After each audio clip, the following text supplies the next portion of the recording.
Hey, what's going on YouTube? Tap back with another video. And today I'm going to talk about 5 ways that will help you or will help me stay disciplined in blogging consistently. What are 5 things that I constantly keep in mind that pushes me to keep blogging on a consistent basis? And my number 1 trick is I have a goal in mind. My number 1 thing, I have a goal in mind. My blog is going to make $2,500 per month. That's what I believe in. That's what I'm going to shoot for. I'm going to keep blogging until I hit that marker. And once I hit that marker, I'm going to keep on blogging to maintain that marker or go up to make more money. So if you have a goal for whatever you want to do online, whatever you want to do outside, online or offline, set a goal for yourself and keep on going. The problem is, like I've done in the past, I just quit on something and didn't follow through. Just imagine if I started my blog 2 years ago, just doing 2 blog posts a week, how big would it be now? I have so much content for Google to rank for that I'll be getting traffic all the time if I started before. Number 2 would be my job. My job really, well, I'll put it this way. A lot of people who work jobs they love their job. That's cool. A lot of people have jobs they don't like. Either the management, either the boss, either the stuff they're supposed to do, the money they're making. They don't like their job. Most people don't like their job. They don't like their job. They'd rather stay at home and make money. They'd rather have a business to run, etc. So when my job gets on my nerves, when my job does stuff that I don't agree with, and they do things out of spite, they nitpick you all the time, or the smallest little thing, that energy, it pushes me to keep blogging. It pushes me that, one day, just one day, I'm gonna quit this job. One day I'm gonna leave this place because you pushing me. Now, if you have a job that's great and easy, you might not feel this way. You might not feel that angry to get out because the way they do things. You might like your job. That's fine. If you love your job, I'm happy for you, because a lot of jobs, a lot of people don't like. If you love your job, more power to you. Make your money. But sometimes the people who don't like their jobs, that will also help. So that's number 2. Number 3 would be, what would be number 3? Number 3 would be time-stamping my blog posts. This is something I talked about in my past videos, where you could timestamp all of your work. See, my thing is, when I heard the word blog consistently, I'm not blogging every day at a certain time and publishing that work. I'm doing all of my blog posts beforehand, then I timestamp them and go out in the future. That way, if I'm gonna take 2 weeks off from writing content, I can. So with that, I just schedule out my content to go out in the future, so I don't have to worry about it.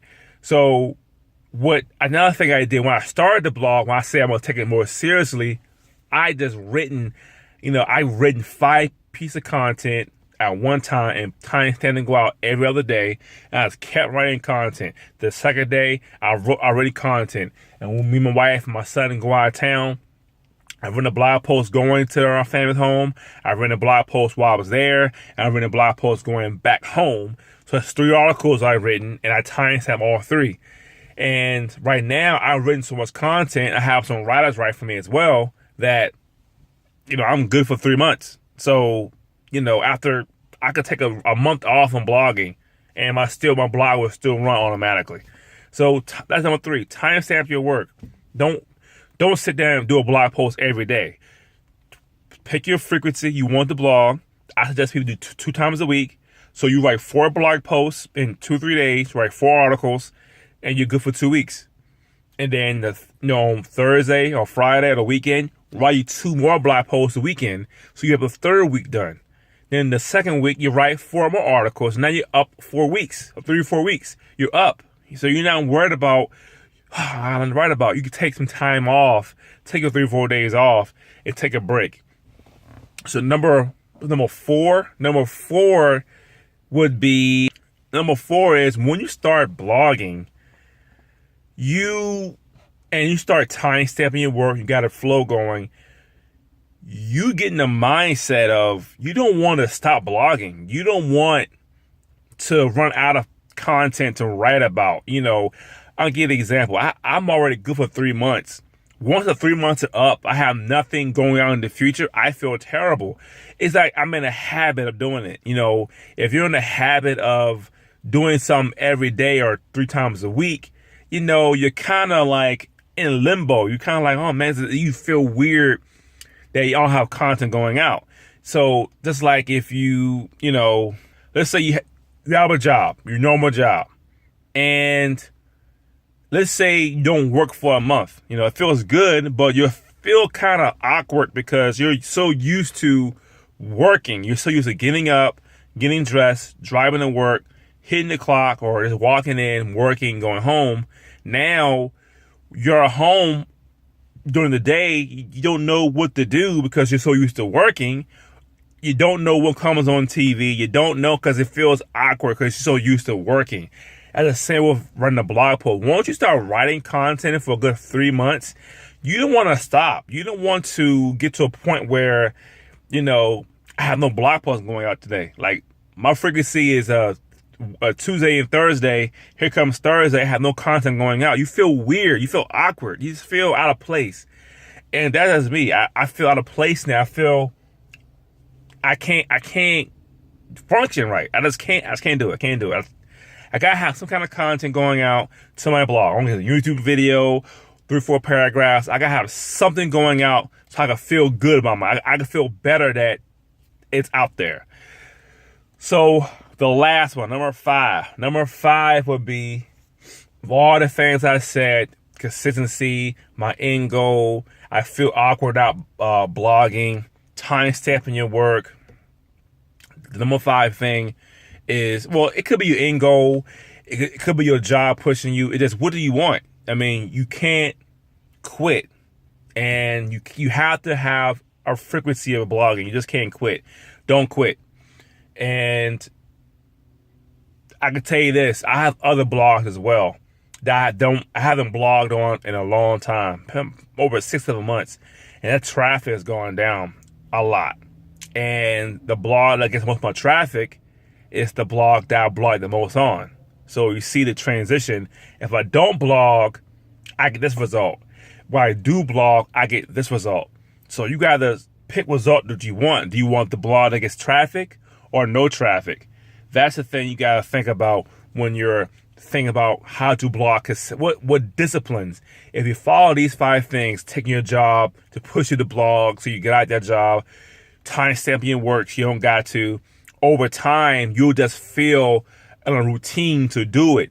You in a routine to always do it. That's number 3. Time stamping your work so you can take time off and just have the end goal in mind, how much you want to make, how much you want to go, and not quitting. Like I said, the more I blog, the more results I get. The more I blog, my traffic goes up little by little. Now I'm getting about 900 visitors per month to my blog. My other blogs is not even getting a fraction of that. It might get 100 because I'm not blogging no more. So I see the more I blog, the results I get. If I don't blog, no results. And another thing to keep in mind that if your blog gets to a point where you quit your job, you can't just stop blogging. You have to keep blogging. You have to stay consistently blogging all the time. That runs your business. You have to keep blogging. You can't just stop blogging because, you have to keep blogging. The number 1 thing that hits me the most, number 2 things are my end goal, and I'm in a habit of just blogging. I can't stop blogging. I can't stop writing content. I just can't. It's hard for me to not blog. It's hard for me now to have thexking.com not have a new post every other day. It's just hard not me to do it. It's hard. I'm in a routine of doing it. It's a good routine. So that's the end of my video. Hope you liked the video. 5 ways to stay disciplined for blogging. Hope you enjoyed the video. Give me a thumbs up or thumbs down if you like that. Share my video, subscribe to my channel, and I'll see you on the next video.